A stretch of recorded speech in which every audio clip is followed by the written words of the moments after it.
എല്ലാ സലു കിച്ചൻ വ്യൂവേഴ്സിനും ഞങ്ങളുടെ പുതുവത്സരാശംസകൾ.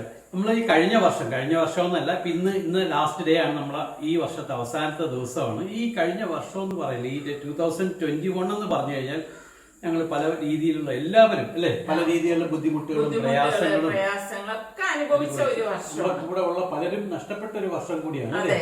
അങ്ങനെ അപ്പൊ എല്ലാവർക്കും അതിന്റെ ആ ഒരു എന്താ പറയാ, ബുദ്ധിമുട്ട് നമ്മളെടുത്ത് പറയേണ്ട കാര്യമില്ല. അപ്പൊ നമുക്ക് ഈ വരുന്ന വർഷമെങ്കിലും നല്ല സന്തോഷവും സമാധാനവും എല്ലാം ഉള്ള ഒരു വർഷമാവട്ടെ എന്ന് നമുക്ക് എല്ലാവർക്കും ഒരുമിച്ച് നിന്ന് പ്രാർത്ഥിക്കാം. പ്രാർത്ഥന കൊണ്ട് മാത്രമേ നമുക്ക് ഇതൊക്കെ ഓവർകം ചെയ്യാൻ പറ്റത്തുള്ളൂ. അതെ. അപ്പൊ ഇന്ന് ഞാന് ഒരു അട്ടിപ്പൊളി റെസിപ്പിയാണ് തയ്യാറാക്കാൻ പോകുന്നത്. ഒന്നാമത് പുതുവർഷം കൂടിയല്ലേ, അപ്പൊ എല്ലാവർക്കും ഇഷ്ടപ്പെടുന്ന രീതിയിലുള്ള ഒരു റെസിപ്പി വേണമെന്ന് ഞാൻ ആഗ്രഹിച്ചു. അപ്പൊ നമ്മള് കഴിഞ്ഞ ആഴ്ച തൃശ്ശൂരിലെ കല്യാൺ ഹൈപ്പർ മാർക്കറ്റിൽ പോയ വീഡിയോ നിങ്ങളൊക്കെ കാണിച്ചിട്ടുണ്ടായിരുന്നല്ലോ. അതിന്റെ ലിങ്ക് വേണമെങ്കിൽ നമുക്ക് പിൻ കമന്റ് ആയിട്ട് കൊടുക്കാം. അതെ അതെ.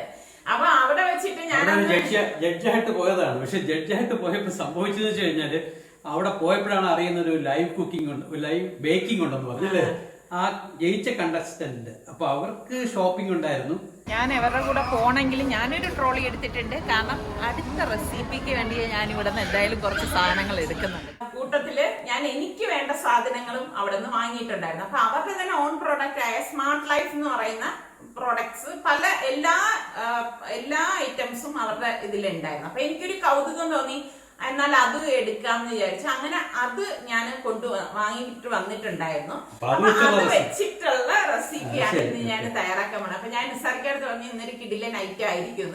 എന്തായാലും ഇഷ്ടപ്പെട്ട ലൈക്ക് ചെയ്യാൻ മറക്കരുത്. പിന്നെ ഞാൻ ഈ തൃശ്ശൂര് വന്നതിന്റെ അന്ന് തന്നെ കുറച്ച് കൗതുകകരമായ 1-2 കാര്യങ്ങൾ കൂടി ഉണ്ടായിരുന്നു കേട്ടോ. അപ്പൊ ഞാൻ അതും കൂടി ഇതിൽ ഉൾപ്പെടുത്തുന്നുണ്ട്. അപ്പൊ നിങ്ങൾ കണ്ടു നോക്കുക. അപ്പൊ നമുക്ക് എന്തായാലും നമ്മളുടെ ഇന്നത്തെ റെസിപ്പിയിലേക്ക് പോവാം. അപ്പൊ ഇതുണ്ടാക്കാൻ വേണ്ടി വെള്ളക്കടല ഞാൻ തലേദിവസം തന്നെ വെള്ളത്തിലിട്ട് കുതിർത്ത് വെച്ചിട്ടുണ്ടായിരുന്നു കേട്ടോ. അപ്പൊ ഇതൊന്ന് കഴുകി ഡ്രെയിൻ ചെയ്തെടുത്തത് ഞാൻ പ്രഷർ കുക്കറിലേക്ക് ഇട്ട് കൊടുക്കാൻ.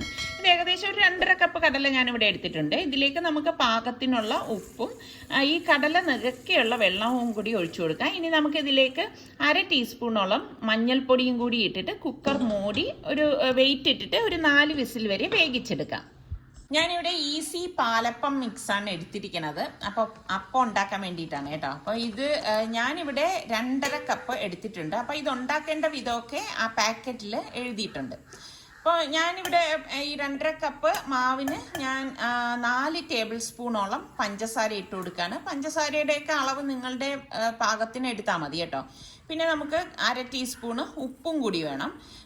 പിന്നെ നമ്മളിതിൽ ശ്രദ്ധിക്കേണ്ട കാര്യം, ഇളം ചൂടുവെള്ളം ഒഴിച്ചിട്ടാണ് നമ്മളിത് അടിച്ചെടുക്കുന്നത്. ഞാനിവിടെ 2.5 കപ്പ് ഇളം ചൂടുവെള്ളമാണ് ഒഴിച്ചു കൊടുത്തിരിക്കുന്നത്. എന്നിട്ട് നിങ്ങൾ നോക്കണം കേട്ടോ, നിങ്ങൾക്ക് നിങ്ങളുടെ പരുവത്തിനനുസരിച്ച് അടിച്ചെടുത്താൽ മതി. എന്നിട്ട് ഞാൻ ഒരു ബൗളിലേക്ക് ഒഴിച്ചിട്ടുണ്ട്. ഇനി നമുക്കിത് അടച്ച് 1 മണിക്കൂർ മാറ്റി വെക്കണം. 1 മണിക്കൂറിന് കഴിഞ്ഞ ശേഷം നമുക്കിനി അത് ചുട്ടെടുക്കാം. ഈ സമയം നമ്മളുടെ കടലയൊക്കെ വെന്തിട്ടുണ്ട്. അപ്പോൾ ഞാൻ കുക്കർ ഓഫ് ചെയ്തിട്ടുണ്ടായിരുന്നു കേട്ടോ. സ്റ്റീം പോയ ശേഷമാണ് ഞാൻ തുറന്നത്. കണ്ട പരുവത്തിന് ഇത് വെന്ത് വന്നിട്ടുണ്ട്. ഇനിയപ്പം നമുക്ക് കറി ഉണ്ടാക്കാം.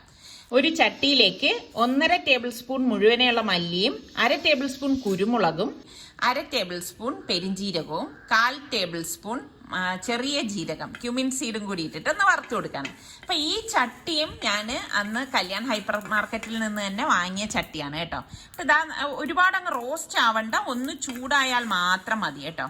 അപ്പൊ ഞാൻ മിക്സിയുടെ ജാറിലേക്ക് ഇട്ട് കൊടുക്കാണ്. എന്നിട്ട് നമുക്കിനി ഇതൊന്ന് പൊടിച്ചെടുക്കണം. ഇത്രയും മതിയാവും നമ്മളുടെ ഈ ഒരു മസാലയ്ക്ക് വേണ്ടി.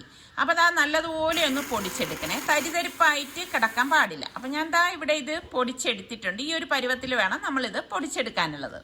ഞാൻ ഇവിടെ നല്ല ചുമന്ന പഴുത്ത തക്കാളി ഒരു 4 എണ്ണം എടുത്തിട്ടുണ്ട്. അപ്പൊ അതിന്റെ മുകൾ ഭാഗം ഞാൻ ഇതുപോലെ ഒന്ന് ക്രോസ് ആയിട്ട് കട്ട് ചെയ്യും. ഇങ്ങനെ കട്ട് ചെയ്യണത് എന്താന്ന് വെച്ചാൽ ഇതിന്റെ സ്കിന്ന് പെട്ടെന്ന് ഇളകി കിട്ടാൻ വേണ്ടിയിട്ടാണേ. അപ്പൊ 4 എണ്ണം ഇതുപോലെ കട്ട് ചെയ്തിട്ട് നല്ല ചൂടുവെള്ളം ഒഴിച്ചിട്ട് ഞാനിപ്പോൾ ഇതൊന്ന് തിളപ്പിച്ചെടുക്കുകയാണ്. ഗ്യാസ് ഓൺ ചെയ്തു. അപ്പോൾ ഇനി നല്ലൊരു തിള വരുമ്പോഴേക്ക് നമുക്കിത് ഓഫ് ചെയ്യാം കേട്ടോ. അപ്പോൾ അതവിടെ ഇരുന്ന് തിളയ്ക്കുന്ന നേരം കൊണ്ട് ഞാൻ 3 സവാള നെടുകയെന്ന് കട്ട് ചെയ്തിട്ട് ഇതുപോലെ ഒന്ന് സ്ലൈസ് ചെയ്തെടുക്കും. അപ്പോൾ 3 സവാളയുടെ ആവശ്യം നമുക്ക് ഇതിലായിട്ട് വരുന്നുള്ളൂ. അപ്പൊ ഈ സമയം ഞാൻ നമ്മളുടെ ഗ്യാസ് ഓഫ് ചെയ്തിട്ടുണ്ടായിരുന്നു ഇതിനിടയിൽ. അപ്പൊ നമ്മളുടെ തക്കാളിയൊക്കെ ഇതുപോലെ വിട്ട് വരുന്ന ആ ഒരു സമയത്ത് നമുക്കിത് ഈ വെള്ളത്തിൽ നിന്ന് മാറ്റി ഒരു പ്ലേറ്റിലേക്ക് വെക്കാം. എന്നിട്ട് നമ്മളിത് മാറ്റി വെക്കുമ്പോഴേക്കും ഇത് ഒന്ന് തണുത്ത് കഴിഞ്ഞാൽ പെട്ടെന്ന് നമുക്ക് ഇതിൻ്റെ സ്കിന്ന് ഊരിയെടുക്കാൻ പറ്റും. ഇതാ ഇപ്പം തന്നെ കണ്ടോ, നമുക്ക് ഈസി ആയിട്ട് ഇതാ ഇങ്ങനെ എടുക്കുമ്പോഴേക്ക് ഇത് സ്കിൻ ഇതിൽ നിന്ന് ഊരി വരും. അപ്പോൾ ഇത്രയേ ഉള്ളൂ സംഭവം. അങ്ങനെ എളുപ്പത്തിന് ഇളകി കിട്ടാൻ വേണ്ടിയിട്ടാണ് നമ്മളിപ്പം ഇതുപോലെ തിളച്ച വെള്ളത്തിലിട്ട് ഇതുപോലെ ചൂടാക്കി എടുക്കണം കേട്ടോ. ഇപ്പം ഇതിൽ ചൂടുണ്ട്. അപ്പം നമുക്കിനി ഇത് മിക്സിയുടെ ജാറിലേക്ക് ഇട്ടിട്ട് ഒന്ന് അടിച്ചെടുക്കണം. വെള്ളം ചേർക്കേണ്ട ആവശ്യമില്ല, വെള്ളം ചേർക്കാതെ വേണം നമ്മളിത് അടിച്ചെടുക്കാൻ. ഇതുപോലെ അടിച്ചെടുക്കണം. അപ്പം ഞാൻ ചട്ടി അടുപ്പത്തേക്ക് വെച്ച് 2 ടേബിൾ സ്പൂൺ വെളിച്ചെണ്ണയും 1/2 ടീസ്പൂൺ ചെറിയ ജീരകവും 4 ഗ്രാമ്പും കൂടി ഇട്ട് കൊടുക്കുകയാണ്. അപ്പോൾ ഗ്രാമ്പും ചെറിയ ജീരകവും ഒന്ന് പൊട്ടണം കേട്ടോ.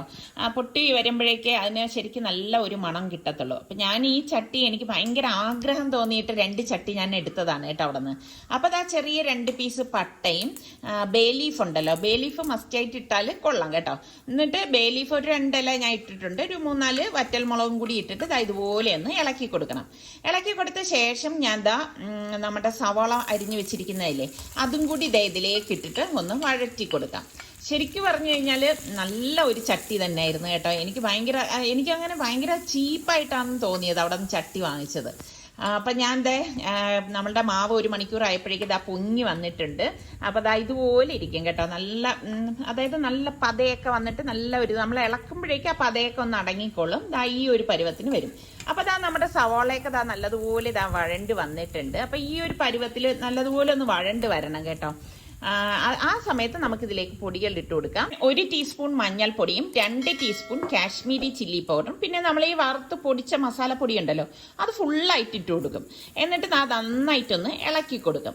ഇതുപോലെ അതിൻ്റെ ആ ഒരു പൊടികളുടെയൊക്കെ ആ ഒരു പച്ചമണം, അതായത് മുളക് പൊടിയുടെയും മഞ്ഞൾപ്പൊടിയുടെയൊക്കെ ആ ഒരു പച്ചമണം മാറത്തക്ക രീതിയിൽ നമ്മളിതൊന്ന് ഇളക്കി കൊടുക്കണം. ഇളക്കി കൊടുത്ത ശേഷം നമ്മൾ ഈ അടിച്ചു വെച്ചിരിക്കുന്ന ഈ തക്കാളിയുടെ പേസ്റ്റ് ഉണ്ടല്ലോ അത് ഇതിലേക്ക് ഒഴിച്ചു കൊടുക്കാം. ഒഴിച്ചു കൊടുത്തിട്ട് എല്ലാം ചേർത്തിട്ടൊന്ന് ഒരു 1-2 മിനിറ്റ് ഒന്ന് ഇളക്കി കൊടുക്കണം കേട്ടോ. കാരണം ആ ഒരു തക്കാളിയുടെയും ആ ഒരു റോ ടേസ്റ്റ് മാറാൻ വേണ്ടിയിട്ടാണ് നമ്മൾ ഈ സമയത്ത് ഒന്ന് ഇളക്കി കൊടുക്കുന്നത്. ഇതുപോലെ ഒന്ന് ഇളക്കി കൊടുത്ത ശേഷം ഇത്ര മതിയാവും. നമുക്ക് പാകത്തിനുള്ള വെള്ളം ഒഴിച്ചു കൊടുക്കാം. അപ്പോൾ ഈ ഒരു സ്റ്റേജിൽ മാത്രമേ നമ്മൾ വെള്ളം ഒഴിക്കാവൂ. തിളച്ച വെള്ളം തന്നെ ഒഴിച്ചു കൊടുക്കണം. അപ്പം നമുക്ക് എത്രയാണോ തിക്നെസ് വേണ്ടത് അതിനനുസരിച്ച് വെള്ളം ഒഴിച്ചു കൊടുത്താൽ മതി. ഒരുപാട് ഇത് ലൂസായി പോകണ്ട കേട്ടോ. അപ്പം ഇതിലേക്ക് നമുക്കിനി പാകത്തിനുള്ള ഉപ്പും കൂടി ഇട്ടിട്ട് നന്നായിട്ടൊന്ന് ഇളക്കി മിക്സ് ചെയ്ത് കൊടുക്കാം. അപ്പോൾ എല്ലാം പരുവത്തിനായിട്ടുണ്ട്. നിങ്ങൾക്ക് ആ ഒരു ചാറ് കാണുമ്പോൾ തന്നെ അറിയാലോ. അപ്പം ഞാൻ കടല വെന്തത് ഇതിലേക്ക് ഇട്ട് കൊടുക്കുകയാണ്. ഇട്ട് കൊടുത്ത ശേഷം ഞാൻ പനീറും എടുത്തിട്ടുണ്ട്. പനീർ ഏകദേശം 1 കപ്പോളം ഉണ്ട്. അതും 2 മുഴുവനുള്ള പച്ചമുളകും 1 ടേബിൾ സ്പൂണോളം കസൂരി മേത്തിയും കൂടി ഇതിലേക്ക് ഇതുപോലെ ഇട്ട് കൊടുക്കും. ഇട്ട് കൊടുത്ത ശേഷം നന്നായിട്ടൊന്ന് ഇളക്കി മിക്സ് ചെയ്ത് കൊടുക്കും. അപ്പോൾ കടല ഞാനിപ്പം ആവശ്യത്തിന് മാത്രമേ എടുത്തിട്ടുള്ളൂ. ഞാൻ വേവിച്ചത് ഫുള്ളായിട്ട് ഇതിലേക്ക് ചേർത്തിട്ടില്ല. അതൊക്കെ നിങ്ങൾക്ക് എത്രയാണോ വേണ്ടത് അതിനനുസരിച്ച് ചേർത്ത് കൊടുത്താൽ മതി കേട്ടോ. അപ്പോൾ ഇതുപോലെ ഒന്ന് മിക്സ് ചെയ്തെടുക്കും. എനിക്കെന്തായാലും ഭയങ്കര ഇഷ്ടപ്പെട്ടു കേട്ടോ. അതായത് ഈ ഒരു ചട്ടിയിലൊക്കെ നമ്മൾ ഉണ്ടാക്കി എടുക്കുമ്പം അങ്ങനെയുള്ള കറികൾക്ക് ഒരു പ്രത്യേക ടേസ്റ്റാണ്. അപ്പം ഞാനിവിടെ നിസ്സാരിക്കായിട്ട് പറയായിരുന്നു, ഇവിടൊക്കെ ആയിരുന്നു എങ്കിൽ എനിക്ക് ഇടയ്ക്കിടയ്ക്ക് പോയി എന്തെങ്കിലുമൊക്കെ ചട്ടിയൊക്കെ വാങ്ങിക്കാം. കാരണം ഞാൻ ഓൺലൈനിൽ വാങ്ങിക്കണതൊക്കെ വലിയ വില നിങ്ങൾ കണ്ടല്ലോ കൊടുത്താണ് വാങ്ങിക്കണത്. എനിക്ക് മനസ്സിന് തൃപ്തിപ്പെട്ടാൽ മാത്രമേ ചട്ടികളൊക്കെ നല്ലത് ഞാൻ വാങ്ങിക്കത്തുള്ളൂ. അപ്പോൾ കണ്ടോ നമ്മളുടെ അപ്പച്ചട്ടി ഞാൻ അടുപ്പത്തേക്ക് വെച്ചിട്ട് എണ്ണ ഒഴിച്ചൊന്ന് തടവി കൊടുത്തിട്ടുണ്ട്. ഇത് എൻ്റെ ന്യൂട്രിയോൻ്റെ അപ്പച്ചട്ടിയാണ് കേട്ടോ. അപ്പോൾ ഇതിലേക്ക് ഞാനിതാ മാവ് കോരി ഒഴിച്ചിട്ട് കാസ്റ്റ് അയണാണേ ഇതുപോലെ ഒന്ന് ചുറ്റിച്ചു കൊടുക്കുക. എപ്പോഴും നമ്മൾ ഇതുപോലെ കാസ്റ്റ് അയണിലൊക്കെ അപ്പം ഉണ്ടാക്കുമ്പോൾ ഉണ്ടല്ലോ നല്ല കിഡിലൻ അപ്പമായിരിക്കും. നമ്മൾ ഈ നോൺ സ്റ്റിക്കിൽ ഉണ്ടാക്കുന്ന അപ്പത്തിനേക്കാൾ ഏറെ ടേസ്റ്റാണ് നമ്മൾ ഇതുപോലെ കാസ്റ്റ് അയണിൽ ഉണ്ടാക്കുന്നതിന്. അപ്പോൾ ഇതുപോലെ നമ്മൾ കോരി ഒഴിക്കുമ്പോൾ തന്നെ കുമിളകൾ വരും. അപ്പം നമുക്ക് മൂടി വെച്ച് കൊടുക്കാം കേട്ടോ. മൂടി വെച്ച് കൊടുത്ത് ഉടൻ തന്നെ റെഡിയാവും, നമുക്ക് കാണാൻ പറ്റും. അപ്പം മൂടി മാറ്റിയിട്ട് ഞാൻ ഒന്ന് ഇളക്കി വിട്ടു കൊടുക്കുകയാണ്. സൈഡെല്ലാം ഒന്ന് ഇളക്കി കൊടുത്ത ശേഷം നമുക്ക് ഇതിൽ നിന്ന് അപ്പം എടുക്കാം. നല്ല ഈസി ആയിട്ട് തന്നെ അപ്പം ഇളകി വരും കേട്ടോ. അപ്പോൾ ഓരോ പ്രാവശ്യം നമ്മൾ അപ്പം ചുടുമ്പോഴും ഈ ചട്ടിയിലേക്ക് എണ്ണ തടവാൻ പ്രത്യേകം ശ്രദ്ധിച്ചേക്കണം. അപ്പം ഞാൻ ദാ ഒരു ഇലയൊക്കെ വെച്ചിട്ടുണ്ട്. ഒരു ഭംഗിക്ക് വേണ്ടിയിട്ടാണ് ഇതൊക്കെ ചെയ്തിരിക്കുന്നത് കേട്ടോ. എന്നിട്ട് അപ്പം ദേ അതിലേക്ക് വെച്ചിട്ടുണ്ട്. ഇത് നിങ്ങൾ പ്രത്യേകം ശ്രദ്ധിക്കണം. അപ്പം ആയാലും ദോശ ആയാലും നമ്മൾ കാസ്റ്റൈനിൽ തയ്യാറാക്കുമ്പം ഓരോ പ്രാവശ്യം നമ്മൾ കോരി ഒഴിക്കുമ്പോഴും എണ്ണ തടവിയിട്ടേ ഒഴിക്കാവൂ. എങ്കിൽ മാത്രമേ നമുക്ക് അതിൽ നിന്ന് പെട്ടെന്ന് വിട്ട് കിട്ടത്തുള്ളൂ. പിന്നെ നമ്മൾ എപ്പോഴും ഇതുണ്ടാക്കുന്ന ഇതുപോലത്തെ കാസ്റ്റൈൻ പാനിലൊന്നും നമ്മൾ മറ്റൊന്നും പൊരിക്കാനും എടുക്കാനും എടുക്കാതിരിക്കുന്നതാണ് നല്ലത് കേട്ടോ. ഇത് ഞാൻ എൻ്റെ അഭിപ്രായമാണ് പറഞ്ഞത്. അപ്പം നിങ്ങളിൽ ഇതുപോലെ അപ്പം ചട്ടിയിൽ നിന്ന് ഇളകാത്ത അവസരങ്ങൾ ഉണ്ടായിട്ടുണ്ടോ? ഉണ്ടെങ്കിൽ അതും കൂടി ഒന്ന് ഷെയർ ചെയ്യണേ. നമ്മളുടെ കറി ഉണ്ട് ഇവിടെ കറക്റ്റ് പരുവായിട്ടുണ്ട്. അപ്പം ഞാൻ എന്താ നല്ലതുപോലെ ഒന്ന് ഇളക്കി കൊടുക്കാണ്. ഇനി ഇതിലേക്ക് നമുക്ക് 1/2 കപ്പ് കട്ടിയുള്ള തേങ്ങാപ്പാൽ ഒഴിച്ചു കൊടുക്കണം. ഈ ലാസ്റ്റ് സ്റ്റേജിലാണ് നമ്മൾ തേങ്ങാപ്പാൽ ഒഴിച്ചു കൊടുക്കുന്നത്. തേങ്ങാപ്പാൽ ഒഴിച്ച് ഇതുപോലെ ഒന്ന് ഇളക്കി കൊടുക്കണം. നന്നായിട്ടൊന്ന് ഇളക്കി കൊടുത്ത ശേഷം നമ്മൾ ഗ്യാസ് ഓഫ് ചെയ്ത് കൊടുക്കുകയാണ് കേട്ടോ. കാരണം പിന്നീട് നമ്മൾ തിളപ്പിക്കുകയൊന്നുമില്ല. ഇപ്പം ഞാൻ എല്ലായിടത്തും വരത്തക്ക രീതിയിൽ ഒന്ന് ഇളക്കി കൊടുക്കുകയാണ്. അപ്പം ഇതാണ് ഇതിൻ്റെ ഒരു പരുവം എന്ന് പറയുന്നത്. അപ്പം നിങ്ങൾക്ക് ഇനി ലൂസ് ആണ് ഇഷ്ടമെങ്കിൽ അങ്ങനെയും ചെയ്തെടുക്കാം. പക്ഷെ ഇതാണ് ടേസ്റ്റ് കേട്ടോ. അപ്പം ഭംഗിക്ക് വേണ്ടിയിട്ട് ഞാൻ കുറച്ച് മല്ലിയില ഒന്ന് കട്ട് ചെയ്തിട്ട് കൊടുക്കുകയാണ്. അപ്പോൾ നമ്മളുടെ അപ്പവും ഞാൻ ഇതിനിടയിൽ ചുട്ടോണ്ടിരിക്കുകയായിരുന്നു കേട്ടോ. അപ്പം ഇത് രണ്ട് നല്ല ഒരു കോമ്പിനേഷനാണ്, അപ്പവും ഈ വെജിറ്റബിൾ കറിയും. അപ്പം എല്ലാവരും ട്രൈ ചെയ്ത് നോക്കിയിട്ട് എങ്ങനെയുണ്ടെന്നുള്ളത് എനിക്കൊന്ന് ഫീഡ്ബാക്ക് തരണം. അത് മൺചട്ടി ആയതുകൊണ്ടാണ് കറി ഇപ്പോഴും തിളച്ചോണ്ടിരിക്കുന്നത് കേട്ടോ. നമ്മുടെ റിസ്വാന് ക്ലാസ് ആയത് കാരണം റിസ്വാൻ കഴിക്കാൻ വന്നിട്ടില്ല. ഇന്നിപ്പോൾ സുൽത്താനാണ് ചൂടോടെ കഴിക്കാനായിട്ട് എത്തിയിരിക്കുന്നത് കേട്ടോ. അപ്പം ഇത് നല്ല ഒരു കോമ്പിനേഷനാണ്. അപ്പം നിങ്ങൾക്ക് അപ്പത്തിൻ്റെ കൂടെ ഏത് കോമ്പിനേഷനാണ് ഇഷ്ടം എന്ന് കൂടി പറയണം കേട്ടോ. ചിലർക്ക് ചിക്കൻ കറി ആയിരിക്കും, മട്ടൻ കറി ആയിരിക്കും, സ്റ്റൂ ആയിരിക്കും, പൊട്ടറ്റോ കറി ആയിരിക്കും, എന്തെല്ലാം ഇഷ്ടമുള്ള ആൾക്കാരുണ്ടാവും അല്ലേ നമ്മൾക്കിടയിൽ. അപ്പം അതും കൂടി ഒന്ന് കമൻറ്റ് ചെയ്യണേ.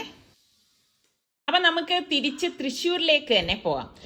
അവിടെ എത്തിയപ്പോഴേക്കും നമ്മളുടെ കുറേ വ്യൂവേഴ്സിനെയൊക്കെ കണ്ടിട്ടുണ്ടായിരുന്നു. അപ്പം എൻ്റെ സബ്സ്ക്രൈബറായി ഫ്രണ്ടായി മാറിയ ഒരു ഇത്തമുണ്ട്. വർഷങ്ങളായിട്ട് ഞങ്ങൾ തമ്മിൽ ഇന്നേ വരെ കണ്ടിട്ടില്ല, ഫോണിൽ മാത്രമുള്ള ബന്ധമാണ്. അപ്പം ഇത്താക്ക് ഞങ്ങളെ കാണാൻ ഭയങ്കര ആഗ്രഹം, വരണം എന്ന് പറഞ്ഞു. ഡ്രൈവറെ പറഞ്ഞു വിട്ടു, ഇത്താക്ക് എന്തോ ഒരു അസൗകര്യം ഉള്ളതുകൊണ്ട്. അങ്ങനെ ഇപ്പം നമ്മളിതാ ഇത്തായുടെ ആ ഒരു വീട്ടിലെത്തിയിരിക്കുകയാണ്. അപ്പം ഇതാണ് നാട്ടിക മടത്തിൽ പറമ്പിൽ അസ്ലം തമ്പുരാൻ. ഈ തമ്പുരാന്റെ സ്വപ്ന കൂടാരത്തിലേക്കാണ് ഇപ്പൊ നമ്മൾ വന്നിരിക്കുന്നത്. അപ്പൊ ഇവിടെ വന്ന് ഞാൻ കണ്ടപ്പം എൻ്റെ റബ്ബേ, ഞാൻ തന്നെ അതിശയിച്ചു പോയി. ഞാനൊക്കെ ജനിക്കുന്നതിന് വർഷങ്ങൾക്കും മുൻപുള്ള കാര്യങ്ങളാണ് ഇവിടെ ഉള്ളത്. അതായത് ഞാൻ എന്തൊക്കെയാണോ ആഗ്രഹിക്കുന്നത് അതെല്ലാം ഞാൻ ഇവിടെ കണ്ടു എന്നുള്ളതാണ്. ശരിക്കും ഞാൻ ഇവിടെ എത്തി ഇതൊക്കെ കണ്ടപ്പോ ഉണ്ടല്ലോ, ഞാനൊരു കൊച്ചു കുട്ടിയെ പോലെ ആയിപ്പോയി. എനിക്കത് പറഞ്ഞറിയിക്കാൻ പറ്റത്തില്ല. ഞാൻ തമ്പുരാൻ എന്നൊക്കെ പറഞ്ഞത് വെറുതെ ഒരു തമാശക്കാണേ. കാരണം എനിക്ക് ഇക്കാലത്ത് അത്രത്തോളം ഒരു സ്വാതന്ത്ര്യം ഉള്ളതുകൊണ്ടാണ് കേട്ടോ. തമ്പുരാന്റെ കുടുംബം പറയുകയാണെങ്കിൽ തമ്പുരാന് 2 പെൺമക്കളാണ്. ഒരാളിന് ഫോർട്ട് കൊച്ചിയിലും ഒരാളിപ്പോൾ കുവൈറ്റിലുമാണ്. കല്യാണം കഴിഞ്ഞ് മക്കളൊക്കെ അവിടെയാണ്. ഇപ്പം കൂടെ ഒരു ചെറുമോളാണ് കൂടെ ഉള്ളത്.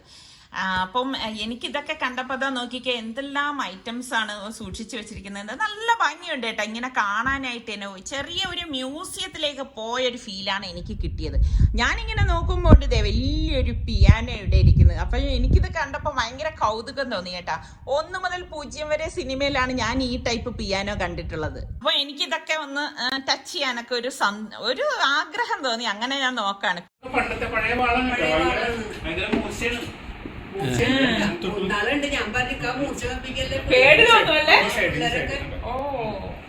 ഇത് വെള്ളിക്കോൽ എന്ന് പറയുന്നത്. പണ്ട് കാലത്ത് നമ്മൾ തൂക്കം പിടിക്കില്ലേ, വെയിറ്റ്. അപ്പൊ ഇവിടെ ഇങ്ങനെ അത് കോർത്തിടും, വെയിറ്റ് കോർത്തിടും. അവിടെ ഒരു കമ്പി ഉണ്ടാവും. ആ കമ്പി അങ്ങനെ പിടിക്കുമ്പോ ഇത് ഈക്വൽ ആയിട്ട് നിന്നാ 1 കിലോ ആണെങ്കിൽ അതിനൊരു ഇവിടെ കടയാളപ്പെടുത്തിണ്ടാവും, കിലോ ഗ്രാം. അപ്പൊ അത് വരും. അത് വലിയ വീടുകളിൽ ഉപയോഗിച്ചിരുന്ന വെള്ളിക്കോൽ എന്ന് പറയും. പിന്നെ ഞാൻ ഇക്കായ തമ്പുരാൻ എന്നൊക്കെ വിളിച്ചത് ചുമ്മാ ഒരു രസത്തിനാണ് കേട്ടോ. ഇക്ക ഇനി ഇതൊന്നും സീരിയസ് ആയിട്ടൊന്നും എടുക്കണ്ട കേട്ടോ. ഞാനൊരു തമാശ നമ്മളുടെ വ്യൂവേഴ്സിന്റെ അടുത്ത് പറഞ്ഞതേ ഉള്ളൂ കേട്ടോ. ഇതൊക്കെ കണ്ടപ്പോൾ എനിക്ക് അങ്ങനെയാണ് തോന്നി. അങ്ങനെ ഞങ്ങൾ പടവുകൾ കയറി മുകളിലേക്ക് പോയി. സ്റ്റെയർ കേസ് എന്നൊന്നും എനിക്കിത് പറയാൻ തോന്നുന്നില്ല, പടവുകൾ എന്നേ പറയാൻ തോന്നുള്ളൂ. അത്ര ഭംഗിയുണ്ടെന്നേ, നല്ല രസമുണ്ട്. അതായത് ഞാനപ്പോൾ നിസാറിക്ക് അടുത്ത് പറഞ്ഞു എനിക്കിഷ്ടമുള്ള എന്തെല്ലാം ഐറ്റംസ് ആണ് ഈ വീട്ടിലുള്ളത്. കാരണം നിസാറിക്കൊക്കെ അറിയാം എൻ്റെ ആഗ്രഹങ്ങൾ, എൻ്റെ ഇഷ്ടങ്ങൾ, ഞാൻ ഇഷ്ടപ്പെടുന്നത്. അപ്പൊ ഇതിനെക്കുറിച്ചൊക്കെ ഞാൻ മുൻപ് പറഞ്ഞിട്ടുണ്ടായിരുന്നതാണ്. എനിക്കാണെങ്കിൽ കണ്ടിട്ടും മതിയാവുന്നില്ല കേട്ടോ. ഞാൻ വളരെ കുറച്ച് ഭാഗങ്ങളെ നിങ്ങളുമായിട്ട് ഷെയർ ചെയ്യുന്നുള്ളൂ. നമ്മൾ ഇപ്പം ഞാൻ ചെന്ന പാടെ എല്ലാം ഇങ്ങനെ എല്ലാം വയ്ക്കുമ്പം ഇരിക്കാനേ വിചാരിക്കത്തില്ല, ഇതെന്താ പാടപ്പാ ഇവള് വന്നിട്ട് ഇതെല്ലാം കൂടി ഇങ്ങനെ വീഡിയോയിലൊക്കെ എടുക്കുന്നതെന്ന്.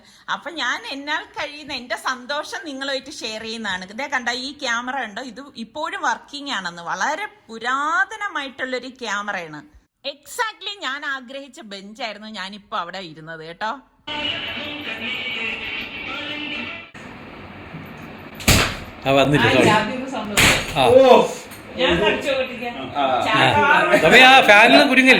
അടിക്കാൻ പറ്റിയ ആളെ ഞാൻ പറഞ്ഞു.